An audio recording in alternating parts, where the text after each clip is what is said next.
Magandang araw at maligayang pagdating sa ating YouTube channel na Panalangin Bago Matulog. Sa oras na ito, sama-sama nating pagninilayan ang makapangyarihang mensahe ng awit 112. Maraming Kristiyano ngayon ang dumaraan sa matinding pagsubok pagdating sa pananalapi. May ilan na nawalan ng trabaho, may ilan na lubog sa utang, may ilan na pagod na sa kakaisip kung paano mabubuhay ang kanilang pamilya. Ngunit bilang mga anak ng Diyos, mayroon tayong panghahawakan, ang Kanyang salita. Ang aklat ng mga awit o Psalms ay isa sa pinakamakapangyarihang bahagi ng Biblia na nagbibigay ng lakas, pag-asa at direksyon sa bawat mananampalataya. At ang awit 112 ay isang paalala na ang taong may takot sa Panginoon ay hindi niya pinababayaan. Habang pinakikinggan mo ang video na ito, hayaan mong ang bawat salita ay magbigay muli ng lakas sa iyong puso. May Diyos tayong buhay. Nakikita niya ang iyong sitwasyon at may kapangyarihan siyang magbukas ng mga pintuan ng pagpapala. Sama-sama nating basahin ang awit 112 sa bersyon ng Magandang Balita Biblia. Purihin si Yahweh. Mapapalad ang tao na kay Yahweh ay gumagalang at taus-pusong sumusunod sa kanyang kautusan. Ang kanyang lipi magiging dakila, pati mga angkan ay may pagpapala. Magiging sagana sa kanyang tahanan. Pagpapala niya ay walang katapusan. Ang taong matuwid, may bait at habag. Kahit sa madilim taglay ay liwanag. Ang mapagpautang nagiging mapalad. Kung sa hanap buhay siya ay laging tapat, hindi mabibigo ang taong matuwid. Di malilimutan kahit isang saglit. Masamang balita ay hindi nagigitla. Matatag ang puso't kay Yahweh tiwala. Wala siyang takot, hindi nangangamba. Alam na babagsak ang kaaway niya. Nagbibigay sa mga nangangailangan. Pagiging matuwid niya'y walang hanggan. Buong karangalang siya'y itataas. Kung makita ito ng mga masama, lumalayas silang mabagsik ang mukha, pagkat ang pag-asa ay lubos nang nawala. Ama naming nasa langit, lumalapit kami sa iyo ngayong gabi, nang may pagpapakumbaba at pananampalataya. Panginoon, maraming pagkakataon na kami ay nanghina dahil sa problema sa pera, kakulangan sa trabaho, pagkabigo sa negosyo, at mga bayaring tila walang katapusan. Ngunit ngayong gabi, pinipili naming maniwala sa iyong salita.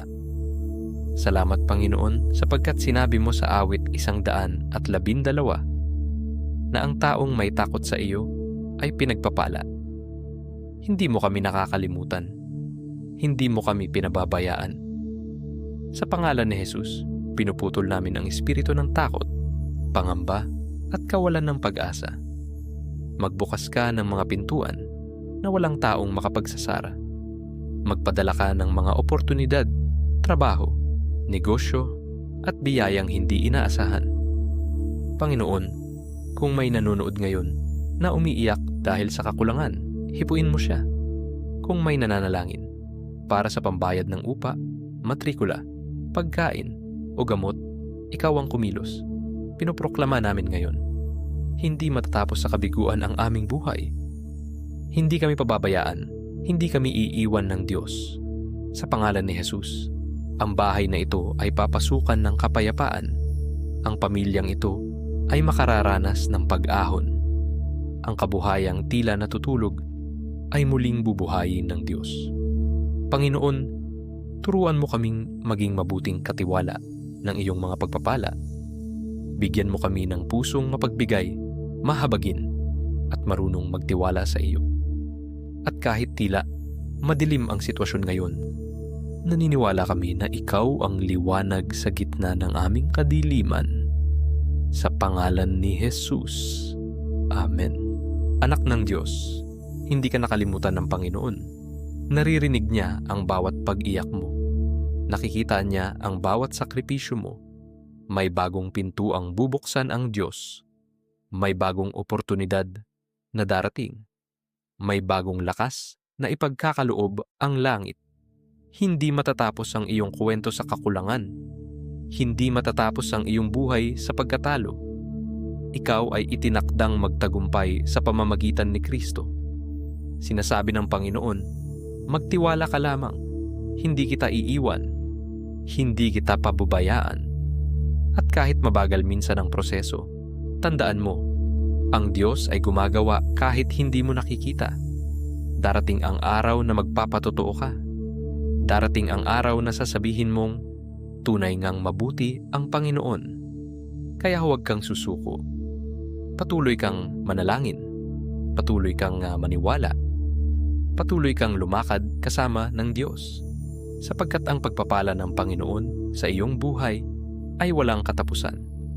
Maraming salamat sa inyong pakikinig at pakikiisa sa panalangin ngayong gabi. Kung ikaw ay pinagpala ng video na ito, hinihikayat ka naming i-like at i-share ito upang mas marami pang tao ang maabot ng salita ng Diyos at panalangin. I-comment mo rin sa ibaba ang iyong prayer requests at mga patotoo upang maipanalangin ka rin ng ating komunidad.